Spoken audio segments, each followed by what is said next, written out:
Thank you for joining us for this episode of No Free Lunch, Economics for a Fallen World. I'm Professor Jeff Guernsey, joined by Dr. Jeff Heyman. So today we want to talk about speculation, that word, and let's tee that up by saying let's consider a market where the prices are fluctuating pretty dramatically. Sometimes speculators get blamed for that. But you as an economist say not so fast, that actually speculators are actually socially beneficial. Unpack that for us. Yeah, it's a tough one because this is hard to understand. If you're just a normal consumer and all of a sudden you see the prices of gasoline rising rapidly and you're getting burned because you were having to pay $3 a gallon and all of a sudden now it's $5, and you hear on the television that it's these speculators that are driving up, then you're not too happy about it. But let's walk through a hypothetical example, and I've got a chart here that may be illustrative to help us kind of think through what that would be. Let's say that there's fears of an impending, because of climate change. We're going to have a lot more hurricanes in this upcoming season, and maybe the speculators think, hey, there's going to be very destructive hurricanes in the Gulf Coast, and so we think the price of oil is going to be a lot higher in the future than it is today. So let's imagine that we have an initial equilibrium price of, say, $70 a barrel for oil, where the demand curve and the supply curve intersect. Because of this belief that the speculators have that, hey, we're going to have a tougher hurricane, it's probably going to take out some refinery capacity, and oil is going to go way up in value, they're going to start buying futures contracts to effectively take oil off the market. They're going to have an increased demand, so we can think of it as the speculative demand being added to the regular market demand, and we'll look at this delta between the two curves as being the speculative demand that would be added. When we have this additional demand with the existing supply, we're going to move up the supply curve such that we're going to get $90 a barrel. And that's where we're going to see, that large of a swing, you're going to see gasoline spike fairly radically. And so consumers like me are going to be upset that they're having to pay more. But here's the problem. The underlying demand is going to be reduced because we're going to move up that demand curve for those that are trying to use it not for speculative purposes. And we're going to see the quantity go from Q1 down to QD. But yet we've got this market demand as seen, including the speculation up here at QS right here. That delta is the amount of supply that is going to be taken off the table. They're going to have to store it somewhere, and it's being reserved for this upcoming future, maybe when the hurricane hits and takes out this refining capacity that they want to sell at. Well, here's the problem. If they are right, let's say the speculators are right, why is this a good thing?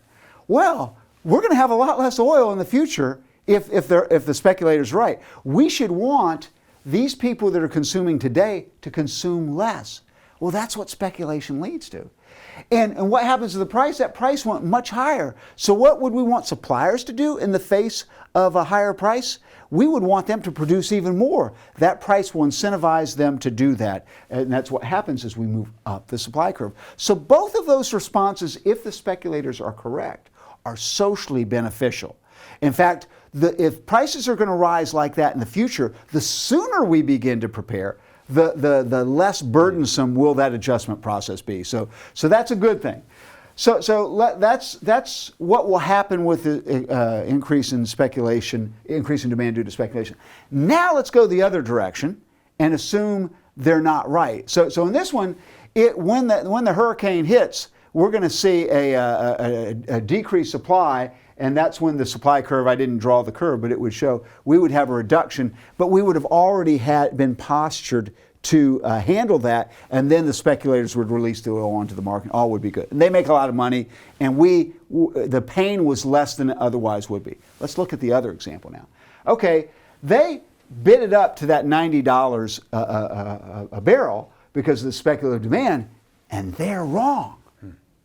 Now they're sitting there, and summer's moving on, and it's rolling into August, and hurricane is quiescent in the Atlantic. There's nothing going on. And so they start getting nervous. And remember, the consumption has dropped dramatically because of the higher price.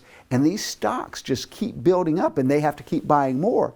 And pretty soon they start getting nervous, and there'll be a trickle effect eventually, and the price will start to fall. And when they realize they're wrong, they have to sell this to get out from under it. When they sell, they're not going to be able to get it back to 70. It's going to fall back at this quantity supplied to a much lower price. Because they were wrong, they're going to lose money, and where we got punished on the upside for the high price, we're going to be recipients of a very low price on the bottom side, and they're going to get burned, and they're going to lose a lot of capital. Such that speculators, if they're wrong, they're going to lose a lot of money. They are punished. If they're right, they're doing something socially advantageous, and they get a reward for it. So, in my mind, that's a pretty good market function, and it's necessary to reduce the otherwise much larger price response we would have to do absent the speculative activity. Okay, fair enough. I don't think I have anything else to inquire about that, other than maybe if the price goes from 90 to 50 in the second graph, would we believe that eventually it would move towards the 70?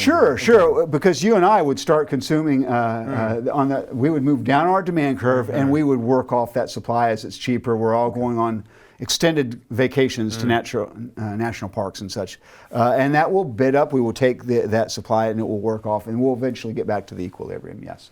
Okay, fair enough. Well, I hope that you think of speculation in an economic sense a little bit differently now. Thanks for joining us for this episode of No Free Lunch: Economics for a Fallen World.